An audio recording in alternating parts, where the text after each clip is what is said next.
कृष्ण नाम जपते श्रवण सुन्यो रियाली भूलिरी भवन हो तो बावरी भैरी। कृष्ण का नाम एक बार कोई सुन ले भवन भूल जाए कि ये कीर्तन नंददास जी ने कब रचा, क्योंकि नंददास जी के सगे बड़े भाई तुलसीदास जिन्होंने रामचरितमानस लिखा, सगे बड़े भाई, एक ही बाप के दो बेटे, एक राम का भगत एक कृष्ण का भगत, देखो कैसी विडंबनाएं हैं। तो नंददास जी बचपन में दीक्षा ले ली थी उन्होंने, नंददास जी ने, तुलसीदास जी ने दिला दी थी जैसे हम लोग दिला देते हैं। नंददास जी ने भी बचपन में रामानंद संप्रदाय की दीक्षा ली थी, क्योंकि तुलसीदास जी रामानंदी थे, राम जी को मानते थे। तो नंददास जी ने बचपन में 5 साल की आयु में रामानंद संप्रदाय की दीक्षा ले ली थी, पर पता नहीं उनको मजा नहीं आता था। राम जी के भजन गाते थे, नहीं गाते थे ऐसा नहीं, हमारे यहाँ नंददास जी ने भी राम जी के भजन गाए, कीर्तन गाए, पर उनको मजा नहीं आता था यार, उनका मन कहीं और था। साधुओं की टोली में जाना, संतों में घूमना। तो एक बार जब नंददास जी 7 साल बाद, दीक्षा लेने के 7 साल बाद, 12 साल के हो गए, 12-15 साल के हो गए, उनके गांव में एक साधुओं की टोली आई और वो टोली ब्रिज में जा रही थी, ब्रिज यात्रा करने। उस समय वो टोली कृष्ण के भजन गा के मस्त नाच रही थी। नंददास जी को इसमें बड़ा आनंद आया, बोले ये आनंद का विषय है। तो नंददास जी उन साधुओं के संग संग ब्रिज में चले गए।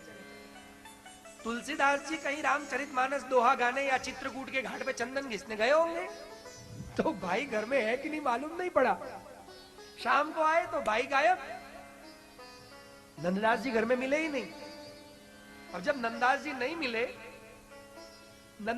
मिले, तो बेचारे टेंशन में आ गए, ढूंढा पूरे गांव में, 3 साल तक ढूंढते रहे। कितने? 3 साल तक नंददास जी मिले ही नहीं। चौथे साल में खबर आई नंददास जी की, किसी ने कहा तुम्हारा भाई नंददास वो तो ब्रिज में, अरे गोवर्धन नाथ के क्या पद गाता है। तुलसीदास बोलते मेरा भाई ब्रिज में, अरे छोड़ के चला गया। आए उस वक्त गिरिराज जी के ऊपर श्रीनाथ जी विराजते थे जतिपुरा में।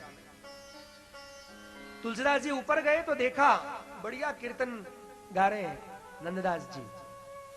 तुलसीदास जी ऐसे खड़े हो गए कि इसका कीर्तन खत्म हो, मतलब ऐसे तो नहीं, विनय विवेक से, भक्त थे, अहंकारी नहीं थे। ये अहंकार की मुद्रा है।